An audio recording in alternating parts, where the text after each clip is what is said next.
Hey, this is BA and welcome to WD Gann, the Tunnel Through the Air Part 2. This is a 3-part series. If you haven't seen Part 1, it does contain some valuable insight. You may want to go back and find it first.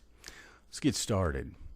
This trilogy is dedicated to the true seeker, the wiser one who seeks out the truth. Page 229 of Tunnel, descriptive of the teletalk, made of the principle of the radio by raising it and lowering it at certain angles. Hey, wait a minute. Didn't Gann use angles? Very delicate machines with indicators like a compass, delicately balanced and operated by electricity. These are all describing something. I have found that it is important to make a serious study of the descriptives that are used when something is being described. Like here we have the teletalk. Well, we need to write down the page number and everything it says about the teletalk. Page 232. Soon after Walter graduated, Robert called Miss Quinton into his secret office one morning and told her he was going to form a new firm under the name of Gordon, Kenilworth and Quinton. The fact that it was his secret office lets us know something is up. There is 3 of something here. Page 233, skyscrapers is a key word that connects to other parts of the book. You wouldn't think that it was, and remember in part 1 we talked about keywords. You wouldn't think that something like a skyscraper would be a key word, but it is. Page 235, fall of 1928 rewarded them with a new and wonderful discovery. They have been able to perfect a machine which would reflect light in such a way as to make an airplane invisible, and this, together with Robert's noiseless invention, solved the problem. A couple of things here. Most importantly is the connection. Okay? The connection. What we need to do is fall of 1928. Okay? Look and see what was happening then. We need an exact date. All right? Which there is one for this if you go look for it. All right? And it reflects light. Well, what reflects light? Okay. And what would make an airplane invisible? You see? Cycle of repetition, COR, is a term used in George Bayer's book, Handbook of Trend Determination, which relates to a cycle of length x, timed by planetary degrees. There are at least 7 of these links in the Tunnel book. As an example, Marie the Angel of Mercy, ma'am, has a specific length of x, so that would count as one of the 7. Gann gives specific information of all these cycles in his book, and he tells you the length. On inversions, they have to occur in certain areas or zones. They never occur outside of these areas. When cycle hunting, many times people will find these cycles that aren't really cycles. That is okay, and I started out doing the same thing. But in a real COR, cycle repetition, the inversions will occur in certain areas. That is one of the ways you can tell you have a dominant cycle or coincidence. Another question I get asked a lot is if the COR will pivot a while and disappears or rotate or something else, okay? Meaning like high, low, high, and then it kind of breaks down and then starts back up 2 or 3 months later, okay? In all my work, I have never seen this in a true COR from the Tunnel book. It doesn't miss some pivots and then start back up working again. What you have there is generally coincidence and not a cycle, but sometimes even working with a known and true COR, meaning a cycle from Tunnel, you can get in an area where the cycle's hard to see, kind of like in a sideways market in a few pivots, but it will be there. That gets easier with experience, and once you understand price, that really helps you out. But it doesn't, it doesn't rotate, it doesn't, go away and come back. No, not Gann cycles. They don't work like that. Page 240, February 2, 1929. Robert begins his trip to Paris, or at least this trip to Paris. Anytime, and this is a rule, anytime Robert repeats anything, look for similarities between the two as well as the distance. Okay, very important.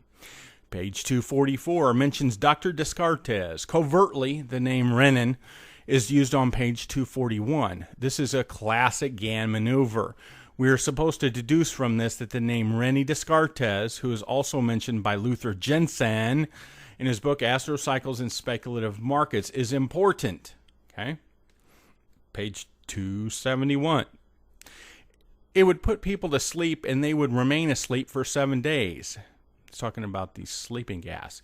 It's important to read the whole page, in my humble opinion, but then goes on to say it must be kept a secret until time of war, when with the new airship Marie the Angel of Mercy, which I call Ma'am, traveling at 1,000 miles per hour, they could go from one city to another, one battlefield to another, release the gas and put everyone to sleep for 7 days.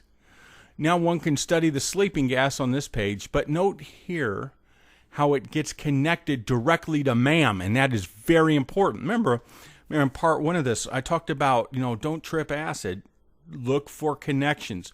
The tunnel is all a puzzle. It's an onion with multiple layers. Page 272, the Bible says that one cannot do much alone, that there is a need of two together, and a threefold cord is not easily broken. Now, how would something like this equate to page 224? Well, it does. Go back and read page 224. Page 279, Japan was quick to follow up her victory gained on the water by attacking Los Angeles from the air in the middle of May 1930.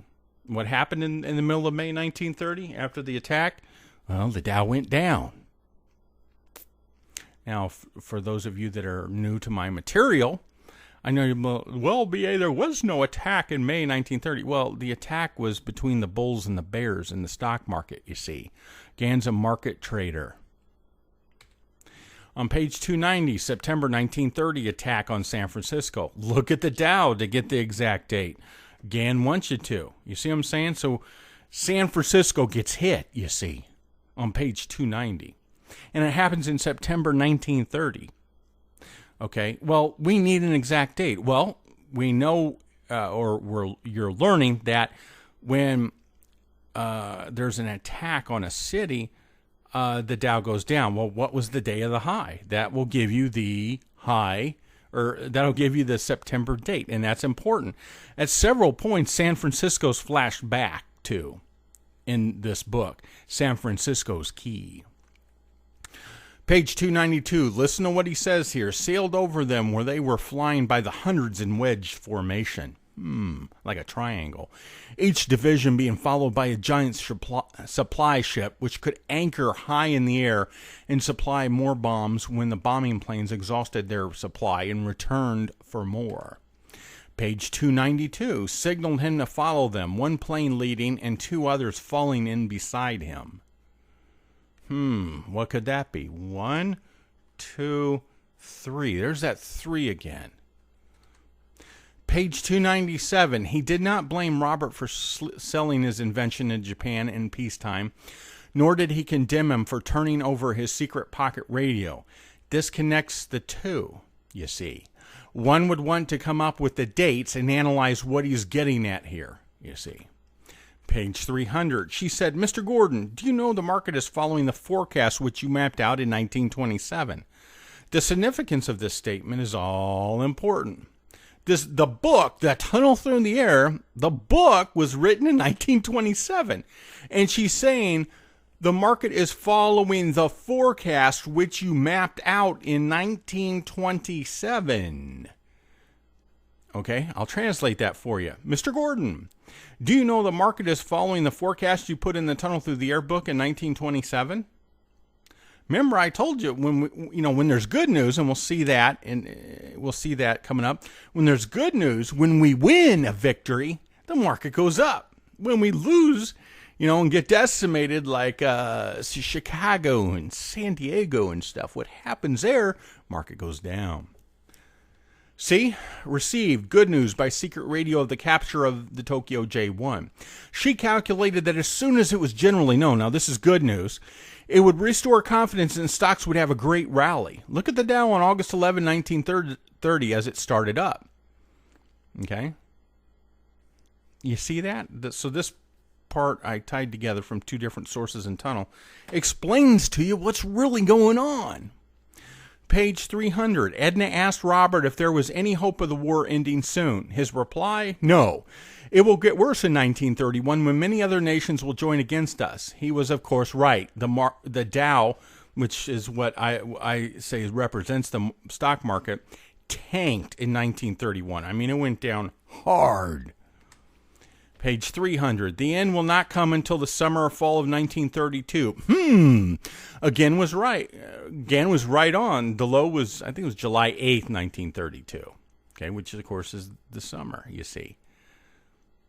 But folks, this book was written 5 years prior to that.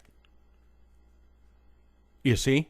So that's how come in this series I started out with, this is the greatest book ever written, because once you understand this stuff, this is what it leads to. You can predict this stuff, okay?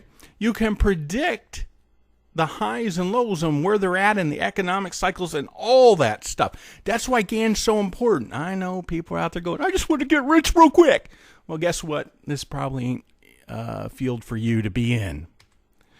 If you have gained insight from my videos, subscribe so you can get the latest on my free market calls, forecasts, commentary, and teachings.